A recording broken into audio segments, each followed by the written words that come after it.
আবার ছেলে মদন, ও একটু সাদা গেঞ্জি পরে একটা লুঙ্গি পরে গামছা দিয়ে ফল ফুট সব নিয়ে দোকান খুলে বসে আছে। কথা লাগে।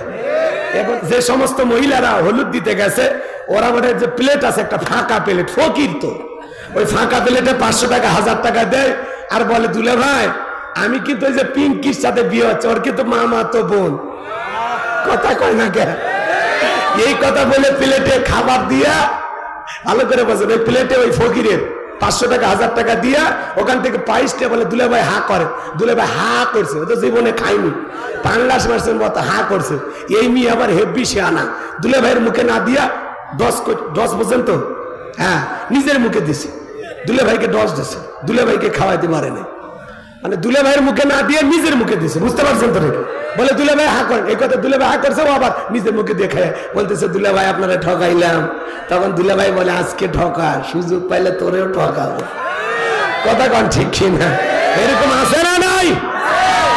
এই কথা বললে এই যুবতী মেয়েরা ওই ছেলেটার গাল নেড়ে নেড়ে হলুদ দেয়, আছে না নাই? শোনেন, হলুদ দেওয়া জায়েজ আছে, একটু মনোযোগ দেন। বিশ্ব নবীর কাছে একজন সাহাবী হাজির হয়ে গেলেন। নবীজি চেহারার মধ্যে তাকায় দেখে একটু হলুদ লাগানো। সুবহানাল্লাহ করো। আমার নবী ডেকে বলে গতকালকে তোমার মনে বিয়ে হয়েছে তাই না? বলে হ্যাঁ হুজুর। তো হলুদ লাগাইছে কে তোমারে? বলে হুজুর আমার স্ত্রী। সুবহানাল্লাহ। নবীজি তখন মুচকি হাসলেন আর সুবহানাল্লাহ বলেন। তার মানে কি ওই সাহাবীর গায়ে তার স্ত্রী হলুদ লাগায় দিয়েছে, আপনার স্ত্রী যদি আপনার গায়ে হলুদ লাগায় দেয় এটা জায়েজ। কথা কয় না? কিন্তু যুবতী শালী আপনারে হলুদ লাগাবে, নিঃসন্দেহে এটি হারাম, এটি জায়েজ হতে পারে। এই জন্য হলুদ মাখানোর যদি এত ইচ্ছা থাকে, বাসর ঘরে 2 বাটি হলুদ আগেই পিষে ঘুষে রেডি করেন। বাসর ঘরে কিচ্ছু করার দরকার নেই, হলুদ মেখে সারা রাত কেটে যায়। কথা কয় না? রাগ করছেন আপনারা? যুবক তোদের পরিবর্তন হতে হবে। অনুরোধ করে বলি বাবা, বিয়ে করবি কর, এগুলো হলুদ উৎসব, মেহেদি উৎসব, রং তামাশা, গীত গান বাজনা, এরকম বক্স নিয়ে এসে ডিক ডিক আওয়াজ দেয়া, এগুলো মাটি কাঁপানো, এগুলো গান বাজনা বন্ধ করো। আল্লাহ যুবকদের হেদায়েত দান করেন, জোরে বলেন আমিন। আর বিয়েতে ভিডিও করা বন্ধ করো। কথা কয় না? কিসের ভিডিও করো তুমি? পাগলা ছেলে, মানুষ খাইতেছে গোস্ত এরকম চাবাইতেছে, তারও ভিডিও। মানুষকে খাইতে দেখে ভিডিও করে। কথা বলো, রাগ করছেন আপনারা? আপনারাই বলেন, সবাই খাচ্ছে সেখানে যে ভিডিও কি দরকার? বাসর করে আবার মালা বদলের ভিডিও, ক্যামেরাম্যান আবার বলে ভাই একটু ইসমাইল হাসি, ভাবিকে একটু চেপে ধরেন, লোকজনের সামনে ধরতেছে। কত বড় মানে মাতাল হয়ে গেছে, ওর মানে পিনিক উঠছে পিড়িতে। কথা কন ঠিক কিনা? মানুষের সামনে বক্স চাপে ধরতেছে, মালা দিতেছে, হাসি তামাশা করতেছে, মনে হয় ছোটখাটো সিনেমার শুটিং চলতেছে। এরকম আছে না? না, মুসলিম যুবক যুবতী এরকম অসভ্য বেহাপানা করতে পারে না। তোর চোখে কি লাজ লজ্জা নেই? একটু শরম নাই? বেটা ছেলে, আল্লাহ যুবকদের হেদায়েত দান করুন। আরো আসতে কোন আমি আমার দিন আজ তাকা দেখে বাসর করে তার প্রিয়তমা স্ত্রী নামাজ আদায় করে, এমন দৃশ্য দেখার পরে মনটা ভইরা গেছে। বিবি যখন নামাজ আদায় করা শেষ হয়ে গেল, দেখেন বাসর করে নামাজ, সুবহানাল্লাহ বলেন, নতুন জীবন শুরু করতেছেন, 2 রাকাত নফল নামাজ পড়ে শুরু করেন, আল্লাহর কাছে দোয়ার মাধ্যমে শুরু করেন। কথা বলেন ঠিক কিনা? গান বাজনা গীত লাফালাফি নাচানাচি এগুলো থেকে আল্লাহ যুব সমাজকে হেদায়েত দান করেন, জোরে বলেন আমিন। এবার আমর বিনাস বাসর ঘরে প্রবেশ করার পর স্বামী স্ত্রীর মধ্যে সালাম আদান প্রদান হয়ে গেল।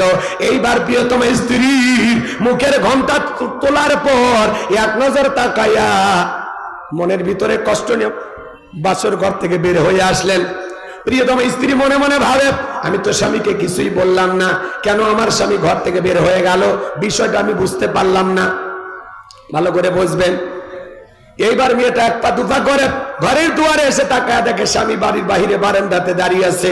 ডেকে বলে, স্বামী, জীবনে কোনোদিন কোনো পুরুষ আমাকে স্পর্শ করে নাই, আমি কোনো পুরুষের চেহারাও দেখি নাই, আপনি আমার জীবনের প্রথম পুরুষ। শুনেছি আপনি আল্লাহর অনেক বড় ওলি, যদি আজকে আপনি আমার হক না আদায় করেন, কঠিন কিয়ামতের ময়দানে আমি আল্লাহর দরবারে আপনাকে আসামি বানাবো।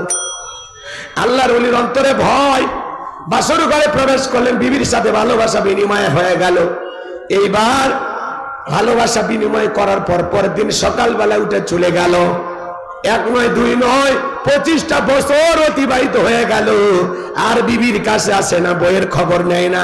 25 বছর পরে তাদের দাম্পত্য জীবনের কি ঘটনা ঘটে আপনারা কি একটু শুনবেন? 25 বছর কেন স্ত্রীর কাছে আসলেন না, 25 বছর পরে কিভাবে পরিচয় হয় আপনারা কি একটু শুনবেন?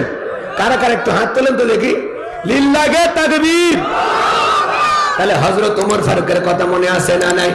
ছেলের বউকে চয়েস করতেছেন তাকওয়া দেইকা। এজন্য বাজার গো আমার, তাকওয়া মানে অন্তরে আল্লাহর ভয়।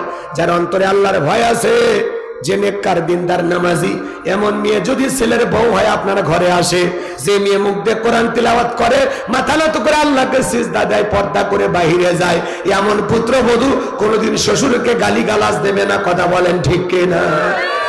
ভালো করে বোঝার চেষ্টা করবেন। সামনের দিকে যায়, আল্লাহ বলেন আল্লাযীনা ইযা যুকিরাল্লাহু ওয়াজিলাত কুলুবুহুম, যারা ঈমানদার তাদের সামনে যখন আমি রবের নাম উচ্চারণ করা হয়, ভয়ে তাদের অন্তরাত্মা কেঁপে ওঠে। তাহলে আপনার আমার অন্তরে একমাত্র ভয় থাকতে হবে কার? যাদের অন্তরে ভয় আছে আল্লাহ, তারা দুধে পানি মিশাবে না, খাদ্যে ভেজাল দেবে না, ওজনে কম দেবে না। খাদ্যে ভেজাল দেওয়ার ঘটনা সমাজে আছে না নাই? সিন্ডিকেটের মাধ্যমে খাদ্যে ভেজাল দিয়া প্রত্যেকটা জিনিসের দ্রব্যমূল্যের ঊর্ধ্বগতি, বাজারে আগুন লাগায়, মাল মজুত করে, 10 টাকার জিনিস 30 টাকা বাজারে দাম বাড়ায় দেয়। এরকম সমাজে আছে না নাই? যারা সিন্ডিকেটের মাধ্যমে প্রত্যেকটা জিনিসের দাম বাড়াইয়া জনগণের প্রতি জুলুম করতেছেন, আজ হোক কাল হোক আল্লাহর দরবারে প্রত্যেকটা টাকার জবাব একদিন দিতে হবে। কথা বলেন ঠিক কিনা? মদিনার বাজারে আমার নবীজি গেলেন, বিশাল একটা খেজুরের স্তূপ। আমার নবী খেজুরের স্তূপের ভিতরে হাত ঢুকিয়ে দিলেন, ভিতর থেকে কিছু খেজুর বের করলেন, তাকায় দেখেন খেজুরগুলো ভিজা। আমার নবী ডেকে বলেন, কি ব্যাপারে সাহাবী? ওপরের খেজুরগুলো শুকনো, ভিতরের খেজুরগুলো কেন ভিজা? ডেকে বলেন, হুজুর আজকে একটু পানি হয়েছে মদিনার আকাশে, এই জন্য একটু খেজুরগুলো ভিজে গেছে। আমার নবী ডেকে বলে, সাহাবী এমন কথা বলবা না, আজকে মদিনাতে কোনো বৃষ্টি হয় নাই। মনে রাখবা, এরকম প্রতারণা করা যাবে না। মান গাশা ফালাইসা মিন্নি, যে আমার উম্মতের সাথে প্রতারণা করে, আমার উম্মতকে ধোঁকা দেয়, সে আমার দলভুক্ত হতে পারবে না। এজন্য বাজার গো আমার, খাদ্যে ভেজাল দেওয়া যাবে না, ওজনে কম দেওয়া যাবে না। বিশেষ করে মাছের ব্যবসা যারা করে, গোছের ব্যবসা যারা করে, অনেক ক্ষেত্রে একটু ওজনে কম বেশি দেয়, এমন আছে না নাই?